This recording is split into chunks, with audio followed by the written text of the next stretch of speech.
ಮಗಳನ್ನ ಮದುವೆ ಮಾಡಿಸ್ಕೊಡ್ತೀನಿ ಅಂತ ಹೇಳಿ ಯುವಕನೊಬ್ಬನಿಗೆ ಮೂರ್ನಾಮ ಹಾಕಿದಂಥ ಪ್ರಕರಣ ಆಯಿತು. ಕುಟುಂಬದ ಕರಾಮತ್ತಿಗೆ ಯುವಕ ಕಂಗಾಲಾಗೋಗ್ಬಿಟ್ಟಿದ್ದಾನೆ. ಮಗಳನ್ನ ಮದುವೆ ಮಾಡಿಸ್ಕೊಡ್ತೀವಿ ಅಂತ ಹೇಳಿ ಆ ಯುವಕನಿಂದ ಆ ಕುಟುಂಬ ವಸೂಲಿ ಮಾಡಿದ್ದು 1-2 ಲಕ್ಷ ಅಲ್ಲ, ಬರೋಬ್ಬರಿ 25 ಲಕ್ಷ. ಮೈಸೂರಿನ ಮನುಗನ್ನಹಳ್ಳಿಯಲ್ಲಿ ನಡೆದಿರುವಂತಹ ಘಟನೆ ಇದೆ. ಮದುವೆಯ ಆಸೆಯನ್ನ ಹುಟ್ಟಿಸಿ ಕಿಲಾಡಿ ದಂಪತಿ ಯುವಕನಿಗೆ ಮೋಸ ಮಾಡಿರುವಂತಹ ಆರೋಪ ಕೇಳಿಬಂದಿದೆ. ಅಷ್ಟು ಮಾತ್ರ ಅಲ್ಲ, 25 ಲಕ್ಷ ಹಣವನ್ನ ಯುವಕನಿಂದ ದೋಚಿ ಆ ನಂತರ ಅವನನ್ನ ಜೈಲಿಗೂ ಕೂಡ ಕಳುಹಿಸಿದ್ರಂತೆ.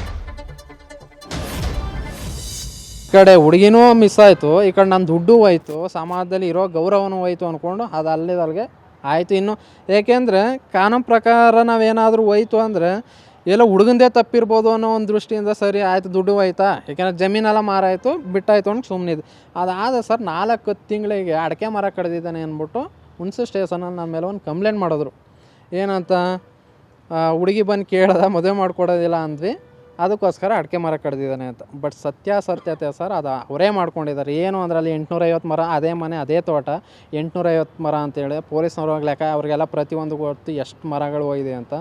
ನನ್ನ ಮೇಲೆ ಯಾಕೆ ಉದ್ದೇಶ ಏನಿತ್ತು ಅಂದರೆ ಅಮೌಂಟ್ ಕೊಡಬೇಕಲ್ಲ ಅನ್ನೋ ಒಂದು ಇದು, ಇವನೇನಾದ್ರು ಮಾಡಿ ಜೈಲಿಗೆ ಕಳಿಸ್ಬೇಕಲ್ಲ ಅಂದ್ಬಿಟ್ಟು ಈ ಥರ ಮಾಡೋದು. ನನ್ನ ಮೇಲೆ ಒಂದು ಸುಳ್ಳು ಕೇಸ್. ಇವತ್ತು ನಾನು ಬಂದಿರೋದು ಏನು ಅಂದರೆ ಮಾಧ್ಯಮಕ್ಕೆ ಇದೆಲ್ಲ ಇವ್ರು ನನಗೆ ಏನೇನು ಮೋಸ ಮಾಡಿದ್ದಾರೆ ಪ್ರತಿ ಒಂದು ಸಾಕ್ಷಿ ಸಮೇತ ಎಲ್ಲ ತೊಗೊಂಡೋಗ್ಬಿಟ್ಟು ಸ್ಟೇಷನ್ಗೆಲ್ಲ ಆಧಾರ್ ಮಾಡಿಸಿ ಇವಾಗ 420 ಕೇಸ್ ಮಾಡಿದ್ದಾರೆ. ಅವ್ರ ಮೇಲೆ ಚೀಟಿಂಗ್ ಕೇಸ್ ಮಾಡಿದ್ದಾರೆ, 506 ಮತ್ತು 420. ಇವಾಗ ತನಿಖೆ ನಡೀತಾ ಇದೆ. ಉದ್ದೇಶ ಏನಕ್ಕೆ ಬಂದೆ ಇವಾಗ ನಾನು ಇಲ್ಲಿ ಅಂದರೆ ನಂತರ ಯಾರು ಕೂಡ ಮೋಸ ಹೋಗಬಾರ್ದು. ಇವತ್ತಿನ ಪ್ರಪಂಚದಲ್ಲಿ ಒಂದು ಹೆಣ್ಮಕ್ಳಿಗೆ ಒಂದು ಅಥವಾ ಗಂಡು ಮಕ್ಳಿಗೆ ಒಂದು ನ್ಯಾಯ ಅನ್ನೋದಾಗ್ಬಿಟ್ಟಿದೆ. ಹೆಣ್ಮಕ್ಳು ಒಂದು ಫೋಟೋ ಹಿಡ್ಕೊಂಡ್ಬಿಟ್ಟು ಇವ್ನು ನನಗೆ ಮೋಸ ಮಾಡ್ದೆ ಅಂದರೆ ಇಮಿಡಿಯೇಟ್ಲಿ ಆ್ಯಕ್ಷನ್ ತೊಗೊಳ್ತಾರೆ, ಅವ್ರು ತೊಗೊಂಡೋಗಿ ಜೈಲಿಗೂ ಕೂಡ ಕೂರಿಸ್ತಾರೆ. ಇದೇ ಥರ ಎಷ್ಟೋ ಹುಡುಗರುಗಳಿಗೆ ನಂತರ ಮೋಸ ಹೋಗಿದ್ದಾರೆ. ಏನು ಅಂದರೆ ಮದುವೆ ಅನ್ನೋದು ಒಂದು ಇಂಟೆನ್ಷನ್ ಬಿಟ್ರು ಅವರು ಒಂದೇ ಊರು, ನಮ್ಮ ಫ್ಯಾಮಿಲಿ ಆ ಥರ ನಾವು ಉಳಿಸ್ಕೊಳಕ್ಕೆ ಹೋಗಿದ್ದು. ಕೊನೆಗೆ ಯಾವ ಥರ ನಮ್ಗೆ ಇದು ಮಾಡಿದ್ರು ಅಂದರೆ ಹುಡುಗಿನೂ ನನ್ನ ಮೊಬೈಲ್ ತೊಗೊಂಡು ಇಡೀ ವಾಟ್ಸಪ್ನೇ ಡಿಲೀಟ್ ಮಾಡಿಬಿಟ್ಟಿದ್ಲು. ಅಂದರೆ ಇವ್ರ ಉದ್ದೇಶ ಮೆಂಟಾಲಿಟಿ ಏನಂದರೆ ಫೋಟೋಗಳೂ ಇರಬಾರ್ದು, ಅವರ ದುಡ್ಡು ಕಿತ್ಕೊಂಡಾಗಿದೆ, ಇವನ ಹತ್ರ ಯಾವ ಡಾಕ್ಯುಮೆಂಟ್ಸು ಇರಬಾರ್ದು. ಇದೇ ಯಾಕೆಂದರೆ ಟೂರ್ಗೆಲ್ಲ ಹೋಯ್ದು 1.5 ವರ್ಷ ಕೈಯಲ್ಲಿ ಹಿಡ್ಕೊಂಡು ಇಡೀ ಎಲ್ಲಿ ಟೂರ್ ಅವ್ರ ಫ್ಯಾಮಿಲಿ ನಮ್ಮ ಫ್ಯಾಮಿಲಿ ಎಲ್ಲ ಡಾಕ್ಯುಮೆಂಟ್ಸ್ ಇದೆ. ಅವ್ರು ನನ್ನ ಹತ್ರ ದುಡ್ಡು ಕೀಳೋಕ್ಕೆ ಏನೇನು ಸರ್ಕಸ್ ಮಾಡಿದ್ರು ಪ್ರತಿಯೊಂದು ಎಲ್ಲ ಕೂಡ ಇಟ್ಕೊಂಡಿದ್ದೇನೆ. ಯಾವಾಗ ದುಡ್ಡು ಕಡಿಮೆ ಆಯಿತು ನನ್ನ ಹತ್ರ ಅವ್ರಿಗೆ ಗೊತ್ತಾಗೋಯ್ತು ಇವನ ಹತ್ರ ದುಡ್ಡಿಲ್ಲ, ಇನ್ನು ಇವನ ಕಡೆಯಿಂದ ದುಡ್ಡು ಬರೋದಿಲ್ಲ. ಸೊ ಕೈ ಎತ್ಬಿಟ್ಟು ಬೇರೆ ಕಡೆಗೆ ಮದುವೆ ಮಾಡ್ಕೊಡೋಣ ಅನ್ನೋ ಒಂದು ಇಂಟೆನ್ಷನ್ ಇಟ್ಕೊಂಡು ಈ ಥರಕ್ಕೆ ಮಾಡಿದ್ರು. ನಂತರ ಸರ್ ಯಾರೂ ಕೂಡ ಮೋಸ ಹೋಗಬಾರ್ದು. ಹೆಣ್ಗೊಂದು ಮನಸ್ಸಿದೆ ಗಂಡ್ಗೊಂದು ಮನಸ್ಸಿದೆ ಅಂತ ಏನಿಲ್ಲ, ಎಲ್ರಿಗೂ ಒಂದೇ ಮನಸ್ಸು. ಕಾನೂನು ಅಂತ ಬಂದಾಗ ಎಲ್ರಿಗೂ ಒಂದೇ ಇರಬೇಕು.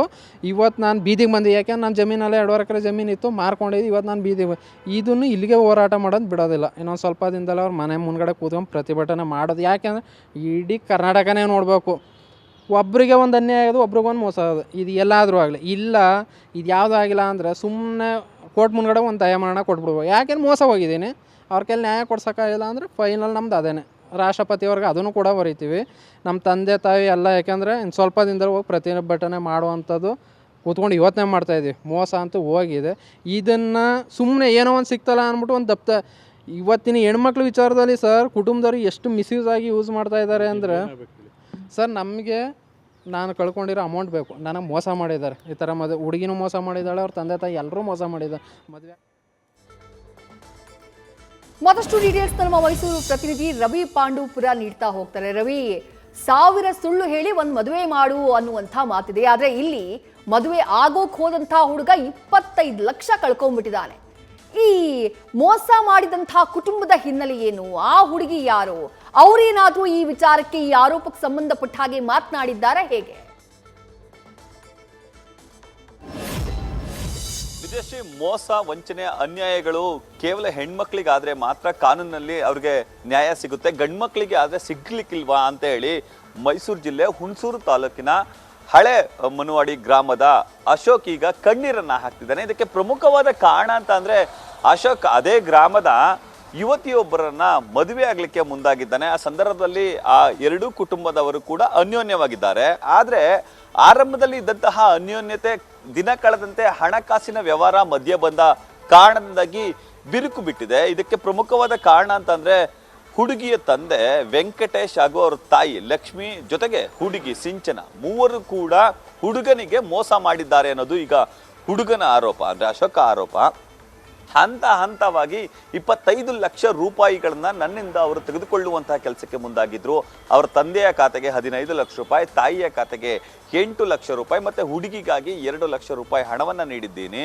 ಅವರು ಶುಂಠಿಯನ್ನ ಬೆಳಿತೀನಿ ಅಂತ ಹೇಳಿದ್ರು. ಹಾಗಾಗಿ ಪ್ರತಿ ಹಂತದಲ್ಲೂ ಅವರಿಗೆ ಹಣವನ್ನ ಬ್ಯಾಂಕಿಗೆ ನೀಡುವಂತ, ಅಂದ್ರೆ ಬ್ಯಾಂಕಿನ ಖಾತೆಯ ಮೂಲಕ ನೀಡುವಂತಹ ಕೆಲಸಕ್ಕೆ ಮುಂದಾಗಿದ್ದೆ. ಆರಂಭದಲ್ಲಿ ಎಲ್ಲವೂ ಕೂಡ ಚೆನ್ನಾಗಿತ್ತು. ನಾವು ಹುಡುಗಿಯನ್ನ ಮದುವೆ ಆಗ್ತೀವಿ ಎಂಬ ಉದ್ದೇಶದಿಂದಲೇ ಬೇರೆ ಬೇರೆ ಸ್ಥಳಗಳಿಗೆ ಪಿಕ್ನಿಕ್ ಹಾಗೂ ಬೇರೆ ಟೂರ್ಗೂ ಕೂಡ ಹೋಗಿದ್ವಿ. ಫ್ಯಾಮಿಲಿ ಎರಡೂ ಕುಟುಂಬಗಳು ಅನ್ಯೋನ್ಯತೆಯಿಂದ ಇದ್ವು. ಆದರೆ ಅಂತಿಮವಾಗಿ ನಾನು 1 ಲಕ್ಷ ರೂಪಾಯಿಯನ್ನ ಎಮರ್ಜೆನ್ಸಿ ಇದೆ ನನಗೆ ಕೊಡಿ ಅಂತ ಕೇಳಿದ್ದೆ. ಆ ಹಣವನ್ನ ಕೇಳಿದ್ದೆ ಈಗ ತಪ್ಪಾಗಿದೆ. ಆ ಹಣವನ್ನ ಕೇಳಿದ ಬಳಿಕ ಅವರು ಉಲ್ಟಾ ಹೊಡೆಯುವಂಥ ಕೆಲಸಕ್ಕೆ ಮುಂದಾಗಿದ್ರು. ಪ್ರತಿ ಹಂತದಲ್ಲೂ ಕೂಡ ನನಗೆ ಟಾರ್ಚರ್ ಅನ್ನ ಮಾಡ್ತಿದ್ರು.